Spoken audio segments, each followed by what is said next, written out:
All right, welcome. I will keep an eye on the chat function in case anybody has input that doesn't have mic potential, but we will start with our update and introduction to the sector partnership for manufacturing in Cuyahoga County.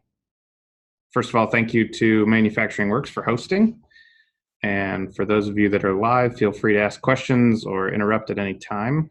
If you're watching on the recording, we will not have that functionality available 24/7 going forward.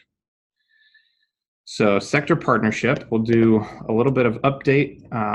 The concept of sector partnership, essentially a construct not invented recently. It's been around for 5 or 10 years.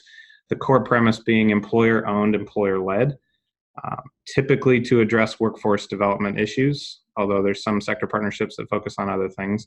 And generally the benefits center around solving problems collaboratively with key stakeholders. So for employers, it's going after a problem like talent gap that would be difficult for any individual company to solve on their own. For colleges, for communities, it's a way to produce scale and to help solve challenges by bringing multiple employers to the table. And typical for a lot of sector partnerships, there's an opportunity as we address the talent gap to really focus on unemployed, underemployed populations that are less represented in manufacturing, and also to create career paths that provide better employment and really increase the propensity for quality jobs in our communities. General structure, this is a visual taken from Next Generation Sector Partnerships construct that we've applied to the Cuyahoga County Manufacturing Sector Partnership.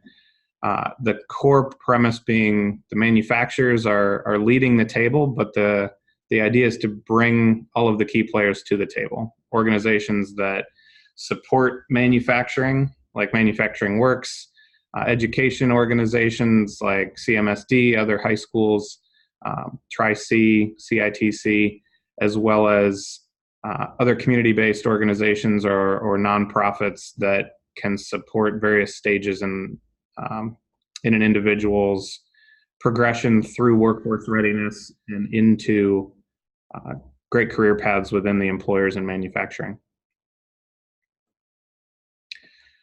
So as the sector partnership kicked off, the first stage in a successful sector partnership that's going to be employer-led and employer-owned is to recruit a high-performing group of employers to lead the charge. So what you see on the screen here is a list of executives, owners, C-suite level from this list of 14 that went through the initial process that I'll outline a bit, but essentially really they were tasked initially with setting the strategy and the vision for the sector partnership and how our area was going to go after the talent gap. As you can see, there's a good geographic spread representing companies all over Cuyahoga County. The logos that you see outside Cuyahoga County are actually duplicate facilities for one of those organizations. As in Northeast Ohio, everybody knows nothing happens within a county line in a vacuum. So some of the organizations have facilities outside of Cuyahoga County. And you also see a good dispersion by size of organization. We've got some really large multinational organizations like Lincoln Electric, Swagelok, Nordson. You've also got some really fantastic, successful, long-term players in the small and mid-size space. Exact Tool and Die, Kitzel, Talon Products, staples in the manufacturing industry in Northeast Ohio. And Talon and Kitzel are also longtime board members at WireNet and Manufacturing Works, also jumping into this initiative as well. So the manufacturing leadership team, that group of 14, went through a process essentially in April and May of learning about the state of the workforce. We brought in thought leaders and experts to educate those executives on populations, some of which manufacturers have been successful in recruiting from, some of which not, and also a deep dive education on typical barriers to employment for people either getting into the workforce or specifically getting into manufacturing. And the goal of this was to really give the manufacturing executives a deep understanding of what solving a problem like the talent gap might entail.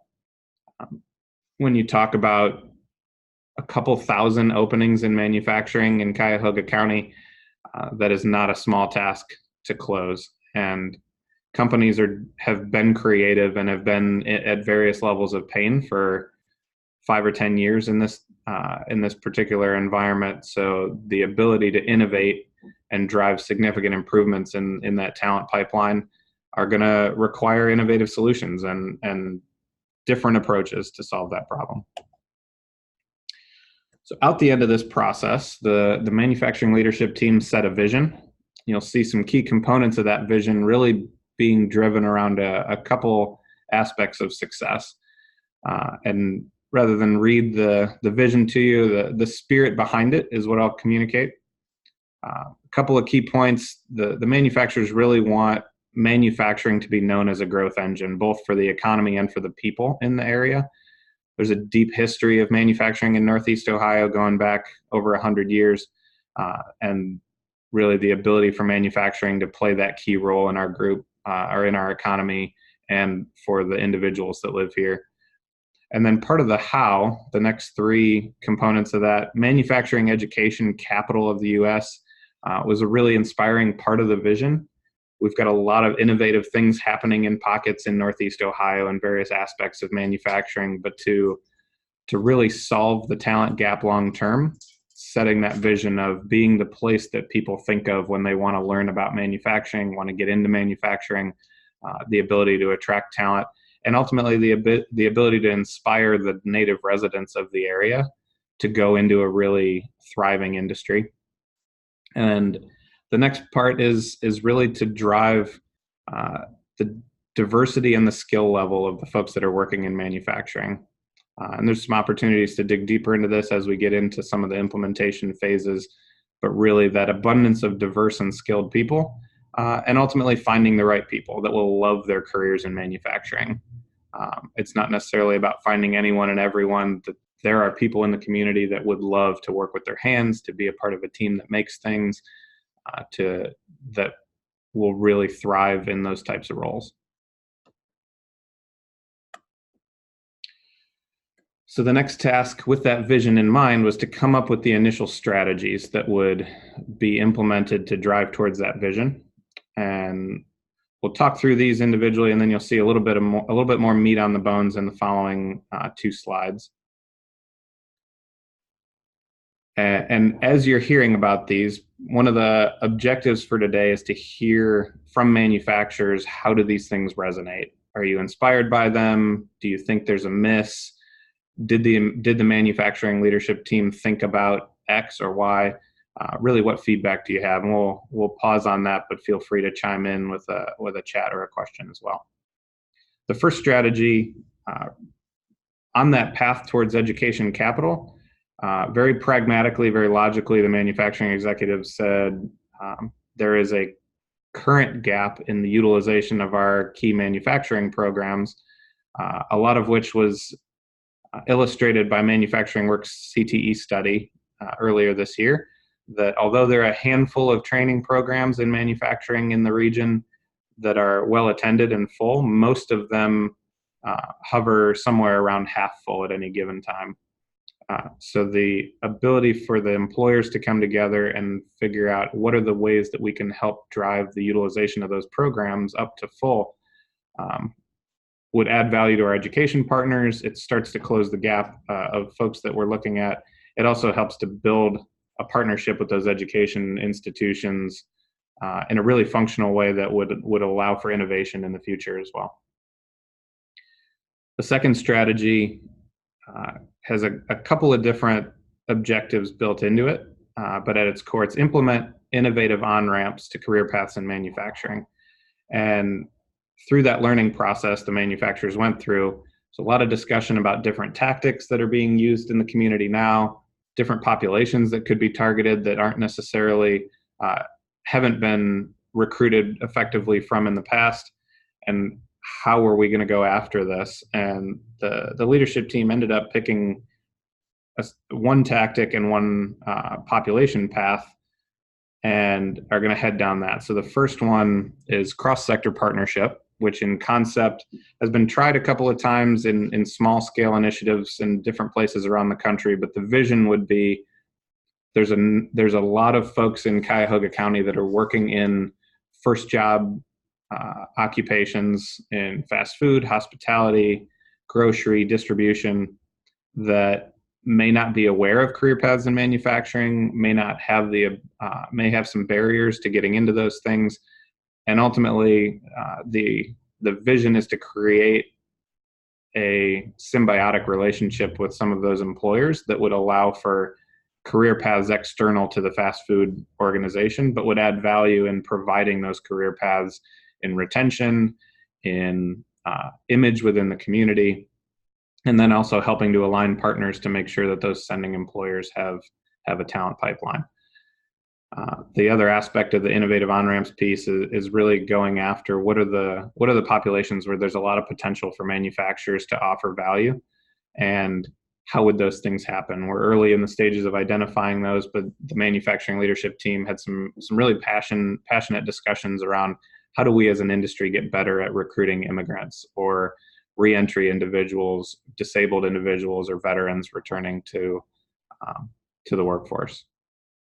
The last strategy, somewhat opportunistically, when you've got dozen and a half manufacturers at a table that represent 20,000 out of the 90,000 manufacturing employees in the county, there's an opportunity for advocacy to be a voice for various aspects of what needs done, whether that's legislation or policy, or whether that's just communication to the community. The ability to leverage that clout may be impactful in the future. And a commitment from the manufacturing leadership team. You'll see 5 key components of the solutions that manufacturers feel passionate that they need to be included in any of the solution components: diversity and inclusion, work-based learning, whether that's pre-apprenticeship, apprenticeship, or other similar models. Frontline leadership development is going to be critical to retaining and onboarding and supporting the folks that we're going to be bringing in large numbers. Career pathway development to make sure that people have a vision of where they can go and what can be accomplished as they continue from entry level up through some skilled roles and beyond into engineering or management. And then also the ability to really keep an eye out for technology that would enable these systems to evolve or enable efficiencies as we move forward. So a pause point, if anybody has questions, I can go back to that last slide.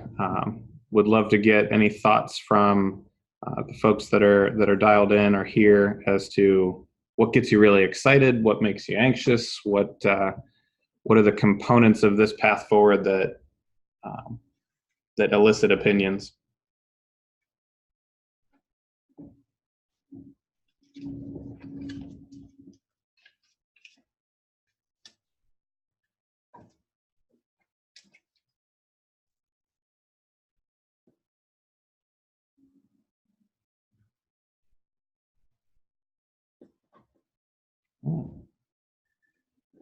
As things come up, we'll get a little deeper into the action teams, which is really the mechanism of how those strategies translate into action.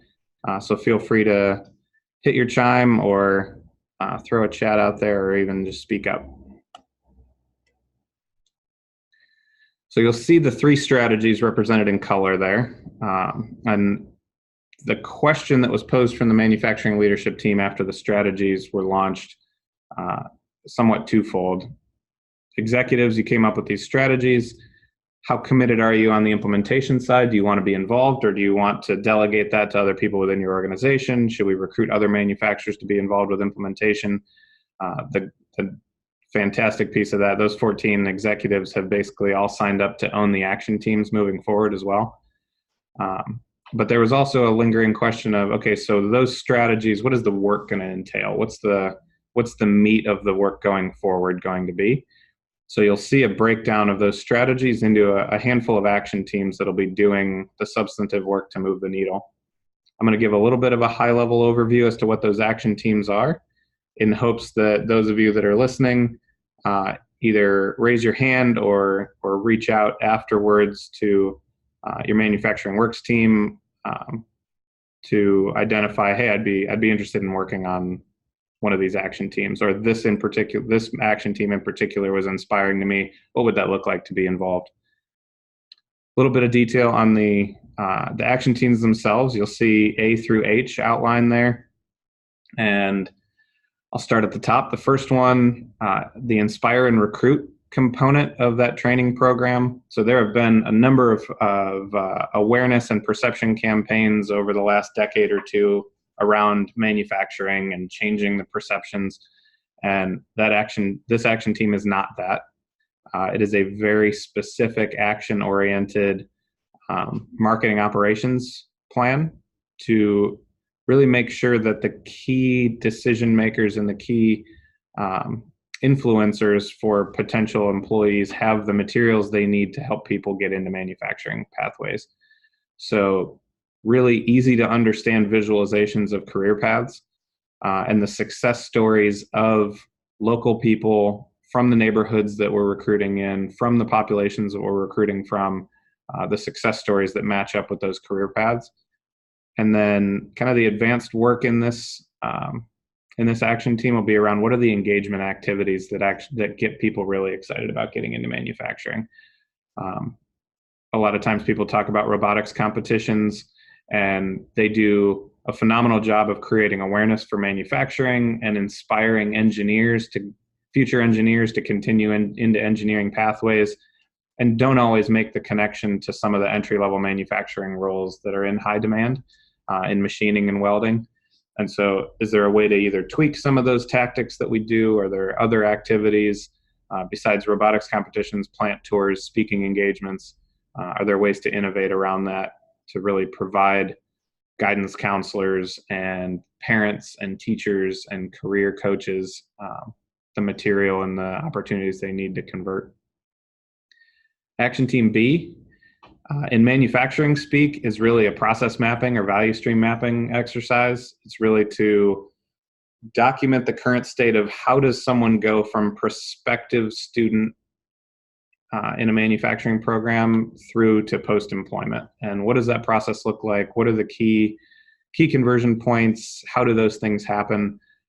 And the outcome of that would be that we can educate. That is somewhat of a mystery to a lot of manufacturers. How do I engage with my education partners? How do I engage with students in a meaningful way that help both the education providers and the student?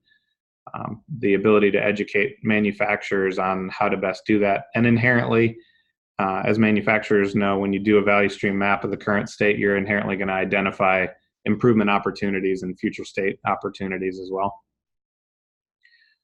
Action Team C is really designed to address the biggest thing we've heard from our education partners around the obstacle to really scaling the number of folks we're training in manufacturing is that there aren't enough instructors to handle the number of students that we're talking about eventually asking for or flowing through that system. So industry stepping up to partner with those organizations to identify the competencies and the criteria for instructors, and really to create a bench of instructors that can deliver great curriculum, can really engage students, and also the development opportunity for those instructors or the benefits to the companies that they work at or historically worked at. Transition into the two action teams that you see left justified in the innovative on-ramps piece. The first one is the cross-sector partnership. I described the model, and as you could imagine, if the vision is to create a table, picture 12 different employers in that fast food, hospitality, grocery space, that first job space, a table of 12 of them talking about how do we design systems where people transition from those first job roles into manufacturing career pathways. And then what are the design of the services that would need to be wrapped around that person to get technical training, transportation barriers, coaching and transition support as you go from one industry to another, from a team you know and you're familiar with into a brand new team. There's a lot of design. And then E and F would really be the execution teams once that's designed. But the vision is really a collection of sending employers and a collection of manufacturers on the other end, and how do we create that system? G is the team that will be selecting and building those population-specific on-ramps, whether that's partnering with certain providers that work with the re-entry population to help eliminate barriers, to do technical training, and then also coaching the manufacturers on here's what your recruitment and employment policies need to be in order to better handle those populations. Here's what your supervisors need to know and be better at to retain those folks, and kind of holistic solution as to how those things progress to create eventually sustainable pipelines of folks.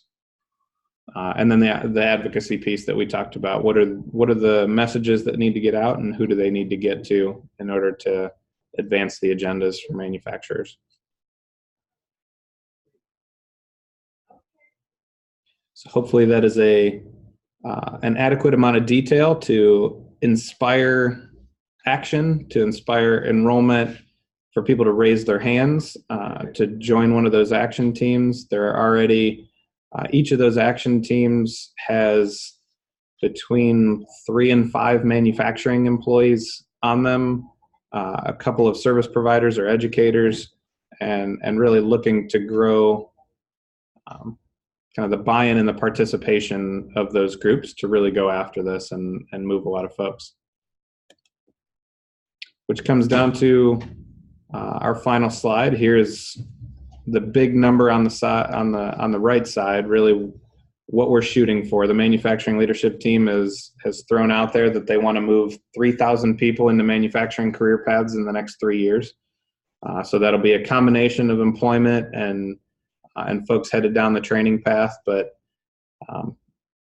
that number, both in font size and quantity, is not small. There's a lot of work to be done, a lot of help to be garnered, and a lot of energy to be put in. So whether you're a workforce development partner, whether you're a manufacturer, a lot of the folks that are stepping in to help with these things are HR managers, HR leaders, recruiters that feel the daily pain of recruiting and kind of state of the workforce, operations managers that are seeing the impact of needing skilled laborers coming in or developing their team. There's a disproportionate number of retirement age folks progressing through the funnel in manufacturers right now, even higher than the general population. Manufacturers are approaching retirement age, so there's a growing need to address these issues in the manufacturing industry. And as we're kicking off, these action teams will be kicking off in the next couple of weeks. The folks that get on early in a blunt what's in it for you, as these pathways are developed and as these programs are launched, the folks that are helping set that trajectory and design the intricacies of the process are going to have a front row seat to how to best engage and how to best take advantage of these new or optimized assets.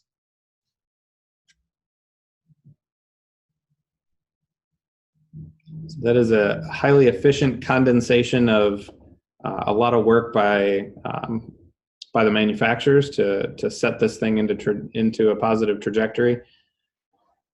We'll pause now would love feedback or questions or thoughts from the folks who joined us today.